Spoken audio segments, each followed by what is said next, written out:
Hi, thanks for joining me. So for today's practice, we're going to explore, a few exercises or a few practices that can help support the pelvic floor. And these are also great to help support your core. And if you're experiencing back pain or hip pain, you might find these practices helpful and supportive as well.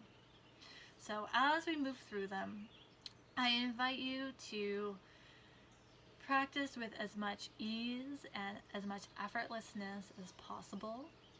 Less really is more. So only do what you need to do and nothing more. And so maybe that is your practice. Anyways, we're going to start with a self-massage practice in the abdomen. So I'm going to do it sitting, but I'll invite you to practice it lying down. You can do it sitting if lying down feels uncomfortable for you. So take a moment, make yourself comfortable. And we're going to use our fingers. So I'm going to bring my fingers together like this. And I want you to imagine what it would feel like if a cat was walking across your abdomen. Right? So it has its like little paws and it presses in, and then there's a release, and it presses in and there's a release. So it's really soft and gentle. So we're going to start right in the center, in the area of our solar plexus. So if you were to go to your navel and trace straight up to where the ribs come together in the middle, that's where we're going to start. And using your fingers like little cat paws, we're going to take little cat paw steps, tracing down the inside edge of the ribs. So we're just below the rib cage. And breathe softly. And you're tracing down little cat paw steps. And some of these areas it might feel tender, or you might feel that there's a lot of tension. So we're coming down to the top of the hip and then kind of coming down towards the pubic bone. And then we're going to follow that line back up along the side of the waist and the side of the ribs. Just let the breath be really soft and gentle. You don't have to press deeply. And when you come back to center, then we're going to trace down little cat paw walks down the other side of the ribs, down the side of the waist towards the top of the hip, and then coming down at an angle towards the pubic bone or the low belly. And then tracing back up. And if at any point your hands start to fatigue or your arms feel tired, you can take a break and then come back to it again. So we're going to do each side again. Just feeling whatever sensations are present and see if you can give them a name. Tightness, tension, pain, discomfort, smushiness, softness, right?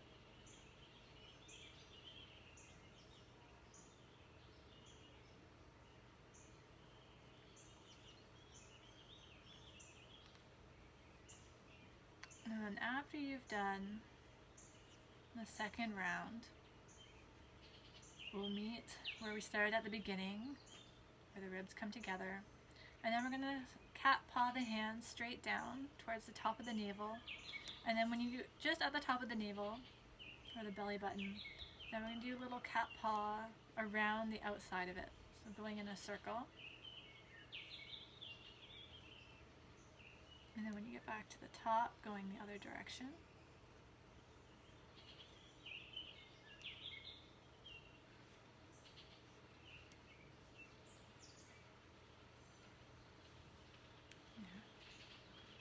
And then we'll come down the side, and then kind of from the lower bottom side, go on an angle out towards the hip point, and then coming back up, coming around the top of the navel, and then as you come down the other side at the bottom, going out on an angle towards the hip, and then back up. And then release. And wherever you are, breathe softly. And notice your breath. Has the breath changed at all? Has your experience anywhere else in your body shifted or changed? And it may be very subtle. You might not be aware. That's okay.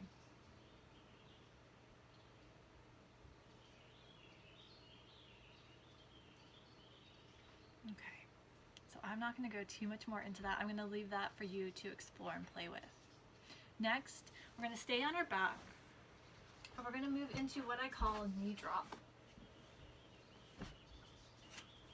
And this can be a nice alternative to the legs up the wall with the leg rotation that I've done in other videos. So sometimes bringing the legs up the wall is not an option for us. So we can do this one as well or instead. So we're going to start lying on our back with the knees bent and the feet hip distance apart. So just take a moment to settle, feeling the contact points between your feet and the ground. And just coming into the natural rhythm of your breath. And I like to do this with my hands on my pelvis so I can feel the hip creases. And I'll start with the left leg just because that's the leg that you guys are going to see. And I'm going to start by dropping my leg out to the side. And so what you might notice that my left foot rolls onto the outside edge of the foot. I'm not actually moving the position of the foot, it's just moving with the leg. And so that's the movement, and I'm feeling to see if the hip flexor pops up or engages. So if that happens, then I'm just going to make the movement a little bit smaller.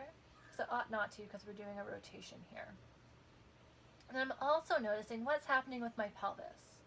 So if the pelvis has a tendency to roll to the side, that just means that you've gone too far and you've lost the rotation because the pelvis is moving. So let's keep the pelvis in a position where it stays nice and still, and find a range that you can move your leg bone without the pelvis wobbling.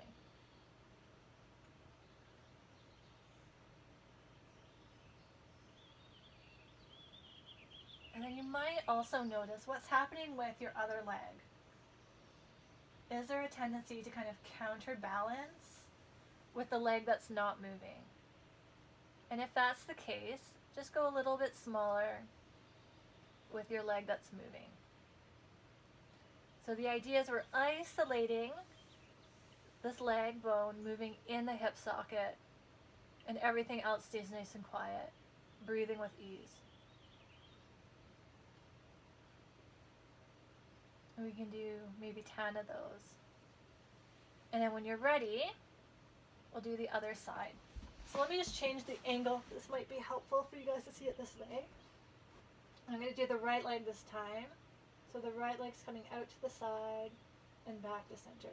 So if I go too far, you're going to see how the left leg and the hips have moved. That's too much. So now I'm just going to come back and go smaller. And if the left leg, like if this is happening with the legs, that's too much again. So keep the left leg quiet and just do the right. And if it feels like the leg's barely moving, awesome. That's a really great awareness to have. And so just work with where you are right now.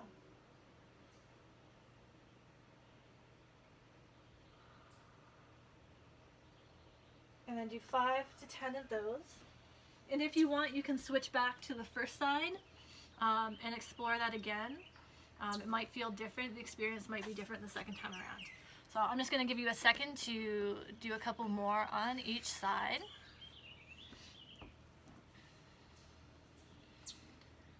And then when you're done, come back to stillness. And we are going to meet in a tabletop position. So I'm just going to tie my hair back so it's out of the way. And so we're going to come onto our hands and knees. And so set yourself up so your knees are about hip distance apart, knees directly under the hips, and the wrists are under the shoulders. And if this is too much for your wrists or your shoulders, then you'll just skip this one, okay? So just settle from your shoulders down your arms into your hands, and from your hips down your legs into your knees. Let the belly soften. And just come into a natural rhythm of your breath.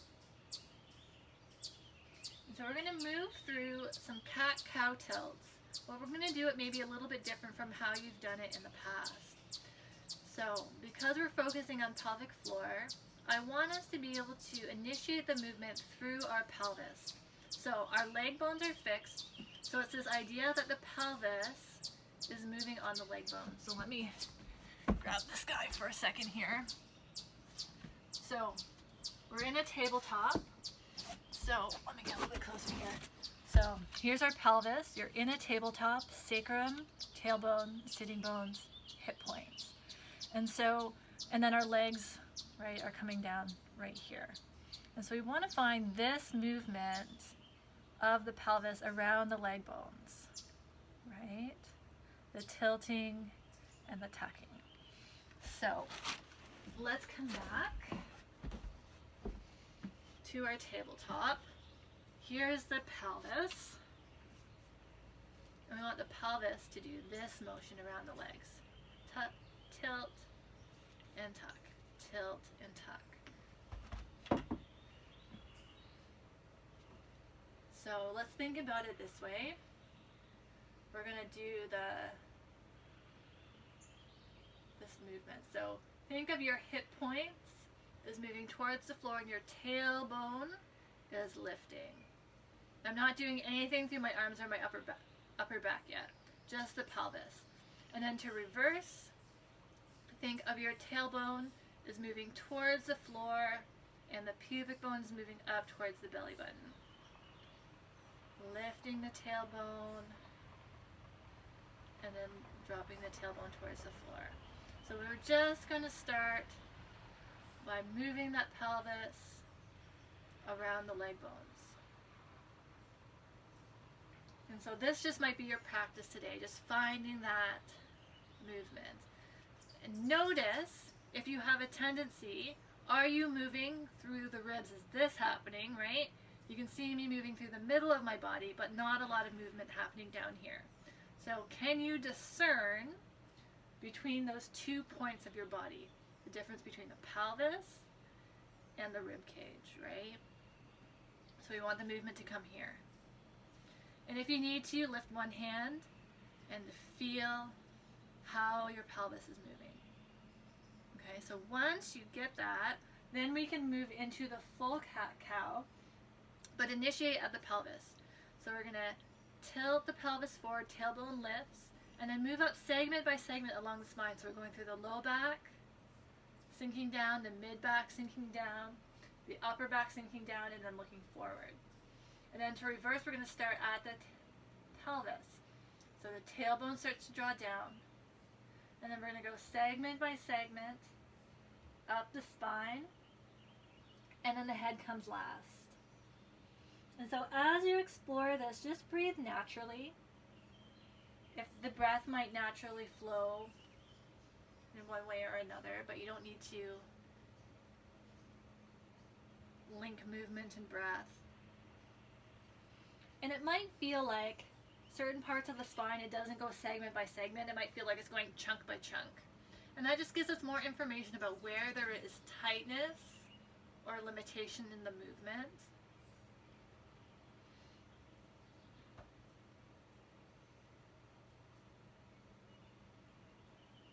So let's just explore a couple more. Breathing with ease. And if you find that the elbows are bending, right, or if like the legs are moving forward or back, what you can do is just go a little bit smaller, go more shallow with your movement so that the arms stay straight and the legs stay straight, right? Like this would be a really big movement and this would be more of a shallow movement. So pay attention to the elbows, pay attention to whether the legs are shifting back or not. And if there's any pain or discomfort, find a range to move without it. And if you can't, then just consider that that's not the practice for you today. Okay? So from here, I'd like us to come up to standing, and we're going to explore Warrior One at the wall. And I'd like for us if you have it, to use a block, or maybe you could use a pillow or a book. But ideally you want to be able to come to a wall that you can face, and you're going to bring the block between, just, we'll start with the right leg, right? So let me come closer so you can see. We're going to bring the block between the knee and the wall. So you can stand straight up and down, and hold the block against the wall. Okay? So I'm in my mountain pose, equally balanced between my feet, close enough that the legs can be straight. And then I'm going to keep holding that block. So this is kind of like a little micro bend. I'm going to take the left leg back. And in doing so, we want to try to keep the pelvis neutral. So if you need to hold on, but without being grippy, you can hold on to the wall. And practice taking that leg, left leg, back without popping a hip up or wobbling too much. So this can be really challenging.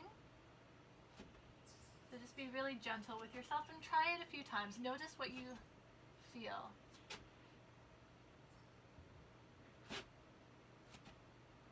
Okay. So as you can see, I'm not taking a huge step back, and it might be teeny tiny. And then we can bring the heel down and let the front knee bend into the block or the pillow or whatever you're using. And then settle from your hips down your legs into your feet so you feel steady. And then we'll bring the arms up into a cactus arm. So I don't know if you can see me on the video, but my elbows are bent out to the side at about shoulder height. They can be a bit lower if you need them to be. And I'm just going to hold here and breathe.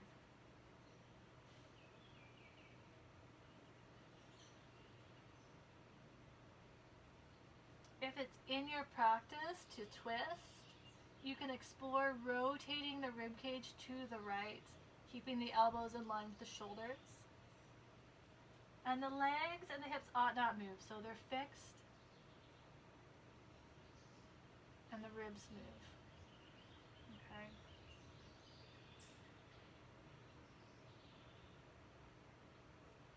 And we can bring the arms down. And with that same control that you stepped back with, we're going to step forward. Okay? Stepping forward. And then we can switch sides. So bringing the block to the left leg. Equal balance on both sides. And then finding your step back with the right leg. Bringing the heel down, let the left knee bend. Settle from your hips, down your legs into your feet. And then coming into cactus arms. You can hold here or explore your rotation to the left, keeping the elbows in line with the shoulders.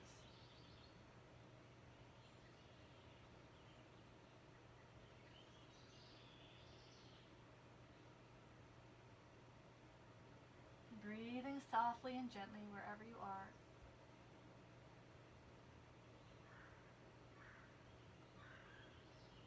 And then you can bring the arms down, and with control, stepping the right foot forward.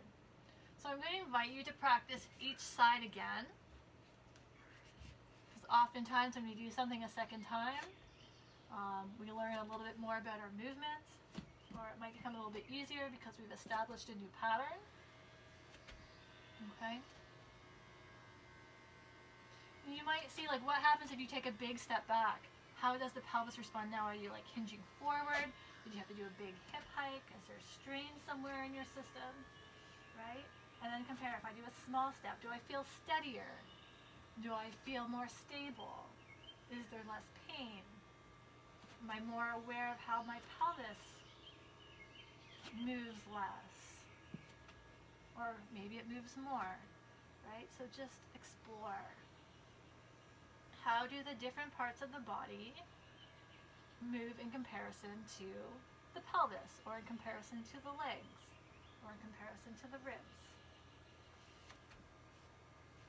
Do a couple on each side.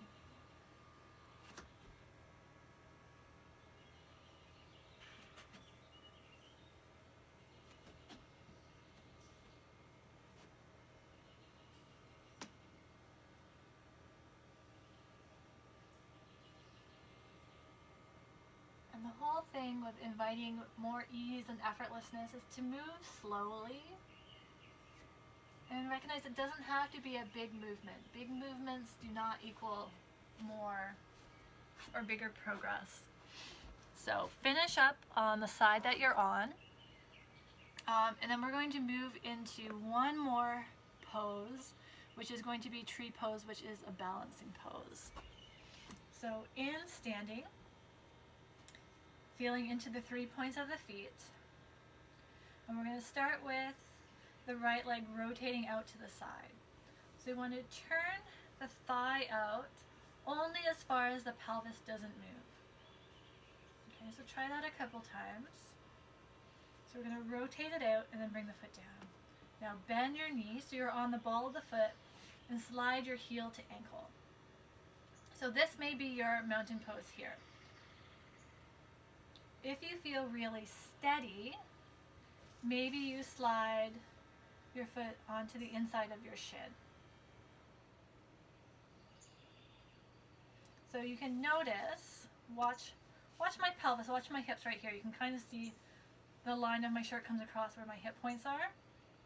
And the leg rotates out, hasn't moved. Bends the knee, hasn't moved. Ankle, heel to ankle, hasn't moved. Sliding foot up the shin, hasn't moved. Now what happens as I come up higher? Now if I want to go higher, see how this line has now changed and my hip is hiking up. So now I don't have this ability to move my leg bone without compensating through my hips. So that's creating a lot of tension and tightness in and around this area that I don't want. So I'm going to come back to the start and reset. I'm only going to go as far as my pelvis stays neutral. And I'm going to breathe here. And then what you do with your arms is up to you. If the shoulders can be relaxed and down, you can let your arms hang. Maybe you want to bring the palms together or even into a cactus arms. If you need to hold on to something for support, just be positioned where you can hold on to a wall or a piece of furniture. And then breathe. You don't want to feel tense or grippy. Like, try this, like tense and squeeze your whole body and notice how your pelvic floor tightens up.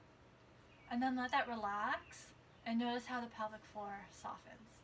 So if we're in a constant state of stress or bracing ourselves or tensing our body, then our pelvic floor is going to respond in kind.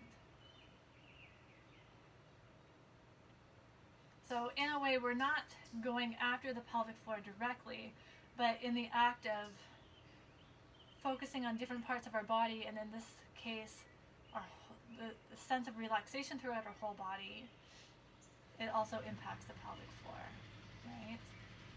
And then to come out, we can turn the knee to center and release. All right, let's try the other side. Just start by exploring, rotating your thigh out to the side. I'm just pivoting on my heel.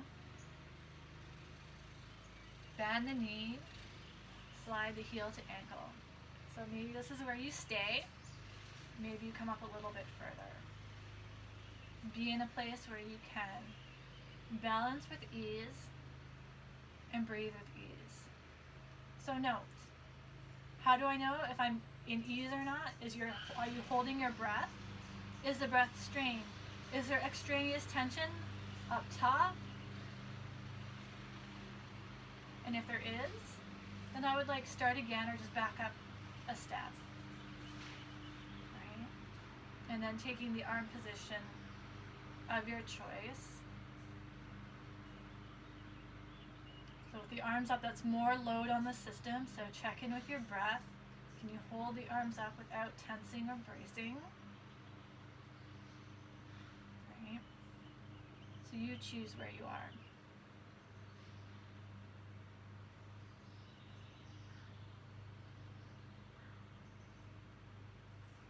Beautiful.